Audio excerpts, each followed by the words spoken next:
All right. Hey, everybody. Dan here. Second holiday week in a row. It's weird. I was talking to somebody who I'm working with about how difficult it's been over the last couple of weeks to keep everybody. It was my pre-op nurse because I for my surgery coming up in a couple of weeks. She was saying how it's really hard to get people to keep their appointments, not because they're intentionally blowing them off, but because when you've got a Christmas on a Wednesday and then the following Wednesday it's New Year's Day. I mean, people have stuff to do and they just kind of forget stuff and all that. So anyway, I've been definitely dealing with that just on a lot of different fronts. So in a weird kind of way, I'm glad that it's all over and now we can get back to the grind. On Monday there, I said it. I'm a grinder. So we'll get right into it. Nothing really different. I've mentioned this before that this cluster around the 50 is definitely different than back here when you get a nice rebound off of this. So the longer this moves sideways, the longer it kind of chops around there, the more confident you can be that it's kind of a base. It's only when you start to get a pullback like here we got it, we got a lower low, then a lower high, then a lower low, and now what may be, but we don't know yet, may be a lower high still, may not. This may run up next week and we got a new speaker of the house, whatever that sinister plot's all about. And just run right off to the races or not. So we're kind of in that no man's land now where we don't really know. We're at kind of a key inflection point where you're really not. And think about it, like what's different about that on this given day? Like, oh my gosh, nothing. It's the same. How about here? It's the same. Like all of these are essentially the same takeaway, which is okay, nothing different, really nothing to do. Here is a little bit different now. We have this situation where we're just watching it. And hopefully we get a nice lift to the upside. But I'll tell you this, no matter what happens, it won't be what's expected. It never is. We're just going to have to deal with what comes. So enough about that. Now the Qs, same deal, still holding the 50. I noticed that if you look at the mid caps, that's the 100-day moving average there, the little line, and the small caps, 100-day moving average as well. They're both kind of like languishing a little bit, a lot of overhead resistance. And I think that we're still just going to have to wait for the market to kind of find its legs, see where it's going to go. So we'll get right to I don't think this is going to be a long one today. Right to the stuff on the active trade list. So here, ALAB, this is the first one, Astera, we're up about 21% on this one. This has been just a real nice, easy. It's been a real nice, easy trade as long as you give it the room to move. Look at this. I think at one point, I'm not going to do it now, but I think well, yeah, I will. How about that? At one point, I kind of took away the colors on the price, so all you see are the moving averages. Okay, what's to do on this from one day to the next? Literally nothing. When you just look at the average price lines as opposed to the actual price changes themselves, doesn't this become much more clear? That's why I like to do this every once in a while, just to kind of keep me honest, frankly. So we'll put that back to where it was. But try that exercise sometimes on the stocks that you're in, particularly stocks that maybe you sold and then later you look back and say, I have no flipping idea why I sold that stock because it's up 18% higher than it was when I sold it. What was I thinking? So erase the prices and just see if the moving averages will tell you. And if the moving averages tell you nothing, meaning there was no change in the moving averages, I still don't know why I sold. Well, then I'll tell you why you sold. You sold because you were just focused on the price as opposed to the average price. And trust me, guys, there is a huge difference between the two. Okay. We're not these fractional little day traders. We want to be trading the institutional flows and their activities. So, okay. And then IonQ, we're up, what, about 17% on this. Again, this is another one, little whoop-de-doo back here, but we don't care about that because it's not when we got into this thing. So this is working well. Volume is good. Don't overthink this. Not at all. Hack. This is more of a kind of a placeholder, as I've mentioned. I just think that the cybersecurity and software, I think IGV didn't look that great. Yeah. But the cybersecurity anyway, I think is going to be a big deal this year. So a lot of nasty boogeymen out there.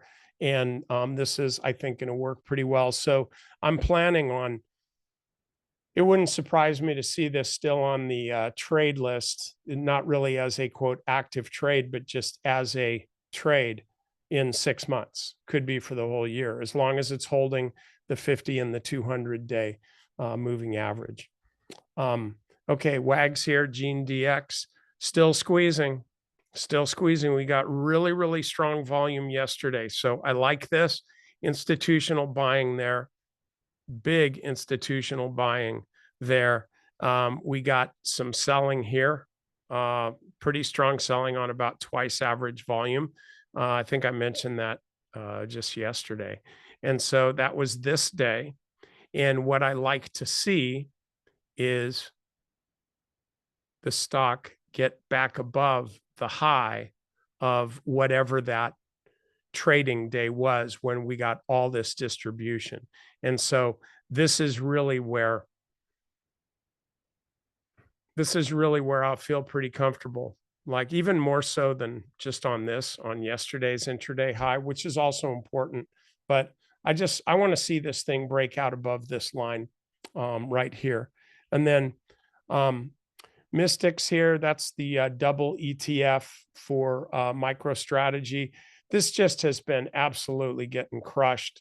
Finally, we got a nice move higher today, up 26%. Absolutely not the typical trade that you'll see me make. The chart here looks way different than all the others, but a trade's a trade, and you guys know what's going on here with this. This could be up another 25% on Monday. It could be back up to the 50-day moving average sometime next week, or down to 23. You just really have to manage your risk on this, or you can get hurt pretty bad. So, and if this is not your cup of tea, but you still kind of like the idea, then you can still be a player. Just get into MicroStrategy. You'll look at this. It's a much better chart. It's up back at the 50-day moving average, up 13.5%. Notice half of what MSTX is at. So don't be trading both of those. That's pretty silly. And then Palantir, I put this on the list. I think even though this has been a monster for 2024, it's just really looking to me like 2025 is going to be pretty darn good too for this. So I'm going to, hopefully, if the price action allows me to, I'd like to just keep this on this list for a while as well. And then the last one that I put on today was NVIDIA. It just seems kind of silly not to. The stock's still holding up. It's holding really, really well here, 140, 150, not really up much at the 150 range, but this is not, I'll just say this isn't really an active trade per se, like, oh my gosh, I put this on the other day, look, it's up 5% or 15%. This is just a stock that I am holding, but if I'm a trader, if I'm an investor, I would want a piece of NVIDIA. I wouldn't want to be betting the farm on it. That was a couple of years ago, or even last January, a year ago. But I would want to have a position in here. So hence, that's why it's on the list. All right, now I'm going to look at 5 of the stocks that I looked at the other day. You know, I gave you guys, this is a list of stocks. I call it my on deck, my on deck list. These are all the stocks that I absolutely look at every day, and virtually every addition to the active trade list will come from this list. They won't all ultimately get there, but if I see a stock that I think is really starting to set up really nice, I'll put this on the list so I can keep watching it. So anyway, so Affirm, this was a pretty steep pullback still, but yesterday it built on yesterday. The thing is, there's still lower than average volume, which I don't really like. Also, and I've mentioned this before, I think on a different chart, this is a pretty steep pullback. I like them more when they're kind of when they're pulling back a little in a little more of a shallow manner, so that you kind of leave this mess behind until finally you'll get this kind of tag at or around a key moving average, and then the stock takes off. When it's up here like this, you're really asking a lot. You're asking a lot from the buyers to just take this stock and just push it up here. It's a harder trade. It's a harder trade to make because that's a harder chart to print. We'll put it that way. But it's something that you want to look at. If this can kind of churn around here at these levels for a while, maybe we'll get a lower risk, higher probability trade out of it. Fortinet, I noticed Scott mentioned this today in the trading room. I think a couple of you other guys have too. It's just something that I want to point out. It's on my list to watch. A little too high above the 50 still, to give me a real good feel good, so to speak, but definitely one that I'm looking at. Okay, a few more. ServiceNow, doesn't this look a lot like Affirm? Same kind of thing, a pretty steep pullback. Whereas the prior lows had been along the 20-day, this one came down to the 50-day. So it's a lower relative low, you know, relative to the 20-day moving average support. It's no longer support. It's actually more resistance. So we'll probably look for more rest on that. And then Globus Medical, yet another one that's just kind of, are you getting a sense of what I'm looking at here? Another one that's just kind of drifting down to tag the 50-day moving average. What I'm looking for, you know, is some kind of a trigger, some kind of a rebound off of the 50 on heavier than average volume. Hence why I want to look at this every day so that I don't miss it. And then the last thing is Learn or Stride. Similar pattern here. So, but it's still, I'm not going to do anything at this point, but I'm going to just flip through these real quick and just look at the commonalities of these patterns. Let me get this out of the way.